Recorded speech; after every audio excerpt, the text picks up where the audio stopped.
दादी से भेंट। रात के 2 बजे थे। तारा की दादी अपने घर में बिल्कुल अकेली थी और अपनी पोती को याद करके उसकी आंखों से आंसू बह रहे थे।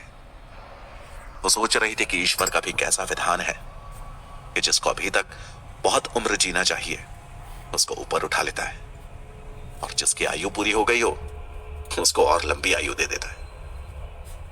मेरे जवान पुत्र और बहू की एक कार दुर्घटना में मौत हो गई। ऊपर वाले ने उनकी आयु पूरी होने से पहले ही उन्हें उठा दिया, जबकि कार का ड्राइवर ओल्ड एज का था और तब भी उसकी जान बच गई। मेरी उम्र आज 70 साल की हो चुकी है, लेकिन मैं आज भी जिंदा हूं। पर ऊपर वाले ने मेरे बेटे बहू की जान लेने के बाद मेरी पोती की भी जान ले ली। अरे वो तो बेचारी सिर्फ 16 साल की थी, अभी अपनी पढ़ाई कर रही थी। उसके ख्वाब भी कितने अच्छे थे, कितनी खुश मिजाज थी वो। कभी किसी का बुरा नहीं किया उसने, कभी किसी के बारे में बुरा नहीं सोचा, हमेशा सबकी मदद की, सबसे प्यार किया। उसका सपना डॉक्टर बनने का था और डॉक्टर बनकर अपने गांव में अस्पताल खोलकर गरीबों की सेवा करने का सोचा था उसने। लेकिन ऊपर वाले ने इस मासूम बच्ची को अपने पास बुला लिया। उसकी आकांक्षाएं अधूरी रह गई, उसके सपने अधूरे रह गए। अगर ऊपर वाले ने जान ही लेनी थी तो उसे मेरी लेनी चाहिए थी, क्योंकि मैंने तो अपनी उम्र पूरी कर ली है। अब क्या रह गया है मेरे लिए इस दुनिया में? भगवान बच्चों को खुश रखे, उनको आगे बढ़ने में उनकी मदद करे, उनके सपनों को पूरा करे। मैं तो हमेशा से यही सोचती आई हूं, लेकिन ना मालूम क्यों ऊपर वाला उनको ही दुख देता है जो भले हैं, अच्छे हैं और जिंदगी में कुछ करना चाहते हैं, दूसरों का भला करना चाहते हैं, देश को आगे ले जाना चाहते हैं। ऐसे ही ख्यालों में दादी खोई हुई थी और उसकी आंखों से आंसू बरस रहे थे कि तभी एक भयानक गर्जना के साथ डायन भूतनी उनके सामने आ गई। दादी ने जब उस डायन को देखा तो पूरी तरह डर गई, लेकिन तभी अचानक उसके मुंह से निकला, तारा तू? डायन बोली, हाँ दादी, मैं तारा हूं, तारा की आत्मा हूं और मैं भूतनी बन गई हूं। दादी, जिन रईसजादों ने मेरे साथ गलत हरकत की है मैं उन्हें बहुत बुरी मौत दूंगी। और दादी, तुमने टीवी में न्यूज देखी कि नहीं? नहीं बेटा, अब पूरी तरह से टूट गई। कुछ भी करने की इच्छा नहीं होती। अब तो सिर्फ भगवान का नाम लेना है और उसके पास जाने की तैयारी करनी है। इस संसार में क्या रखा है मेरे लिए? न बेटा, न बहू, न मेरी पोती। अब जीऊं भी तो किसके लिए जीऊं? काश भगवान मुझको भी मौत दे देता तो इस दर्द भरी जिंदगी से मुझको भी छुटकारा मिल जाता। ना ना दादी, ऐसा ना कहो। मैं भले ही इस दुनिया में अब नहीं हूं, फिर भी तुमको देखकर मैं खुश हो लेती हूं और मेरा दर्द कुछ कम हो जाता है। दादी, बुजुर्गों का आशीर्वाद सिर्फ जिंदा इंसान को ही नहीं मिलता, बल्कि उनका आशीर्वाद उन्हें भी मिलता है जो इस दुनिया से जा चुके हैं। मगर बेटा, घर में कोई तो हंसने बोलने वाला, अच्छी अच्छी बातें करने वाला, त्योहारों पर मिठाई और खिलौनों के लिए जिद करने वाला और घर में उधम चौकड़ी मचाने वाला कोई तो होना चाहिए ना बेटा? हाँ दादी, ये बात तो तुम्हारी सही है, लेकिन दादी, जिसने तुम्हारे दामन में इतने दुख दिए हैं और जिन्होंने मेरे संग बलात्कार कर मेरी हत्या की है, मैं उनमें से किसी को नहीं छोड़ूंगी। और दादी, मेरे संग जिन 4 रईसजादों ने रेप किया उनमें से एक सोनू को मैंने मार दिया है। बड़ी अदालत में मैंने उसका सीना चीर दिया, उसके दिल जिगर को बाहर निकाल लिया और उसे कच्चा चबा गई। दादी, ये सोनू सिर्फ 16 साल का था, जिसने मेरे को बहुत बुरी तरह से नोचा था और हमारी अदालत उसको सुधार गृह में भेज रही थी। वहां से भी वो 1 साल में छूट जाता और तब किसी और लड़की के साथ गलत काम करता। इसलिए मैंने अदालत की सजा को न मानते हुए खुद उसे मौत की सजा दी है। और दादी, मैं 1 साल से इंतजार कर रही थी इन चारों को फांसी पर लटकता देखने के लिए,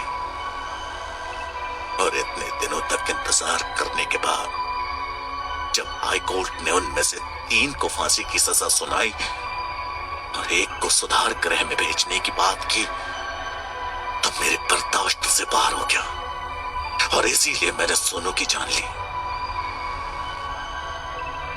लेकिन दादी, मैं उन 3 को भी नहीं छोड़ूंगी, क्योंकि उन्होंने अपने बचाव के लिए सुप्रीम कोर्ट का रास्ता खटखटाया है।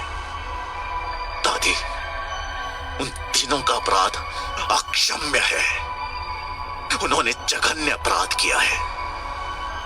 अगर इन 3 ने सुप्रीम कोर्ट का दरवाजा ना खटखटाया होता तो कुछ दिनों के बाद ही मैं इनको फांसी पर लटकते देख सकती थी। लेकिन अभी ये केस सुप्रीम कोर्ट में चलेगा। हाई कोर्ट में तो उनके विरुद्ध फैसला आने में 1 साल लग गया, किंतु सुप्रीम कोर्ट में केस चलने पर आगामी 10 सालों तक भी कोई फैसला आने की उम्मीद नहीं है। इसलिए अब इन 3 को भी मैं ही सजा दूंगी, और इतनी भयानक सजा दूंगी कि कोई भी अपराधी किसी लड़की के साथ गलत काम करने से पहले 100 बार सोचेगा। दादी, इन्होंने इतना जघन्य अपराध किया है जिसकी माफी नहीं है, किंतु गुनहगार होने के बावजूद सुप्रीम कोर्ट का उन्होंने सहारा लिया है और अपने आप को बचाने की कोशिश कर रहे हैं, पैसों के दम पर, अपने रुतबे के दम पर, अपनी ताकत के दम पर। इसलिए जब तक इन 3 को भी मैं मार नहीं दूंगी, तब तक मेरी आत्मा को शांति नहीं मिलेगी। ये कहकर तारा की डायन आत्मा की आंखों से खून के आंसू बहने लगे। दादी ने कहा, बेटी, तुझे जिस तरह तड़पा तड़पा कर मारा है उन लोगों ने, तो उससे भी बेरहमी से उन्हें कत्ल करना, क्योंकि वकील, अदालत और जज इन सबको मालूम है कि ये चारों गुनहगार हैं, फिर भी इन्हें बचाने की कोशिश करने वाले लोग महापापी हैं, और ऐसे पापी हत्यारों की पैरवी करने वाला वकील भी दोषी है, क्योंकि जो इतने निर्दयी गुनहगारों को बचाने की वकालत करे वो तो उनसे भी बड़ा अपराधी है। हाँ दादी, और इसीलिए मैं सुप्रीम कोर्ट का फैसला आने का इंतजार नहीं करूंगी। मैं उसके पहले ही इन 3 को भी खत्म कर दूंगी, और तभी मुझे अपने इस डायन भूतनी के स्वरूप से मुक्ति मिलेगी। और ये कहकर तारा की डायन आत्मा ओझल हो गई।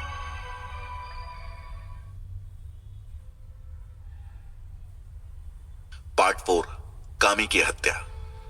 तारा का केस सुप्रीम कोर्ट में जाने के बाद कामी, लोभी और छगन को लखनऊ से दिल्ली के तिहाड़ जेल में ट्रांसफर करने का ऑर्डर हो गया। पुलिस की कड़ी सुरक्षा के बीच इन 3 को पुलिस वैन में जब दिल्ली ले जा रहे थे, तब एक बार पुनः मौसम खराब हो गया। आंधी आ गई, आकाश में काले बादल छा गए, बिजली चमकने लगी और बादल बरसने लगे, और इसी बीच सड़क के बीचों बीच एक पेड़ गिर गया। पुलिस वैन के आगे जाने का रास्ता अवरुद्ध हो गया। पुलिस वैन के ड्राइवर को कुछ समझ में नहीं आया कि अब क्या करे। तभी अचानक टूटे हुए पेड़ के पीछे से डायन भूतनी प्रकट हुई और पुलिस वैन की तरफ आगे बढ़ने लगी। ड्राइवर ने पलक झपकते वैन को बैक किया और वहां से भागने की कोशिश की, लेकिन तभी वैन की जाली में से डायन अंदर घुस गई और उसने कामी के जिस्म में अपने नाखूनों को गड़ाकर उसके पेट को फाड़ डाला और उसकी छाती में से उसका दिल और जिगर निकालकर खा गई। इस दहशत भरे खौफनाक दृश्य को देखकर वैन के ड्राइवर और पुलिस वालों की घिघी बन गई। डायन ने कामी का जिगर खाने के बाद उसकी गर्दन में अपने दांत कड़ाकर उसका सारा खून भी पी लिया और कामी के निर्जीव शरीर को छोड़कर अपने पेट पर हाथ फेरते हुए उस गिरे हुए पेड़ की तरफ बढ़ गई।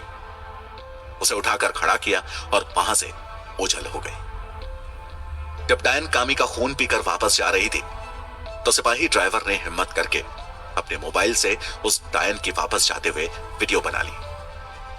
मगर आश्चर्य, मोबाइल में उस डायन की फोटो तो नहीं आई, लेकिन उस गिरे पेड़ के अपने आप खड़ा हो जाने की फोटो आ गई।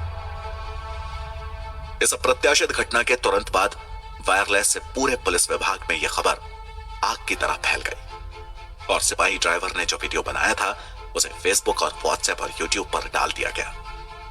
देखते ही देखते उस वीडियो पर लाखों व्यूज आ गए, क्योंकि एक विशाल गिरे हुए वृक्ष का अपने आप खड़ा हो जाना एक विचित्र अजूबा था। उस विशाल वृक्ष को खड़ा करने के लिए वीडियो में कोई भी मशीन नहीं दिख रही थी, इसलिए वीडियो में इस दृश्य को देखकर लोगों को आश्चर्य हो रहा था कि इतना विशाल वृक्ष अपने आप कैसे खड़ा हो रहा है, क्योंकि इस सच को स्वीकार करना असंभव था कि इस विशाल वृक्ष को किसी डायन भूतनी ने अपने हाथों से उठाकर खड़ा किया है, जिसकी तस्वीर भी वीडियो में नहीं आई।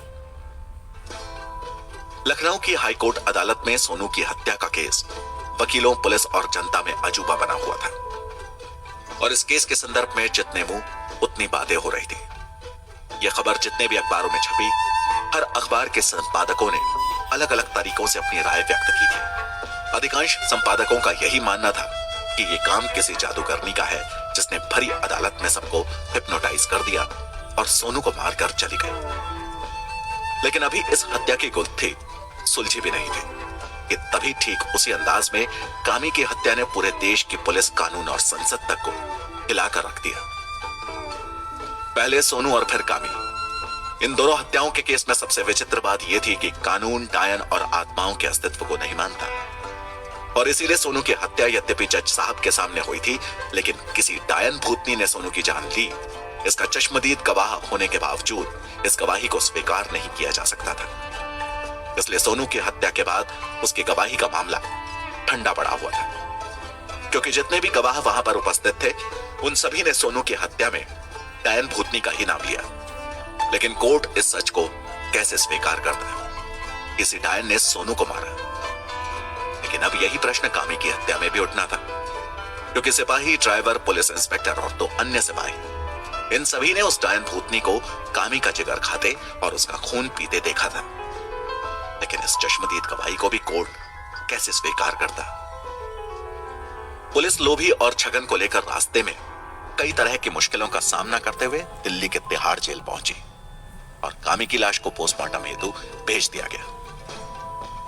कामी की हत्या की रिपोर्ट, किस तरह उसका खून हुआ, इसका बयान सिपाही ड्राइवर ने, पुलिस इंस्पेक्टर ने और बाकी के 2 सिपाहियों ने जो भी देखा था वही लिखा। ये बात अलग है कि तिहाड़ जेल के अधिकारियों ने उनकी रिपोर्ट को देखकर उनकी हंसी उड़ाते हुए कहा, आप लोगों को पुलिस विभाग में नहीं बल्कि किसी शमशान घाट में कोई नौकरी करनी चाहिए थी, जहां कथित तौर पर भूत प्रेतों का वास होता है।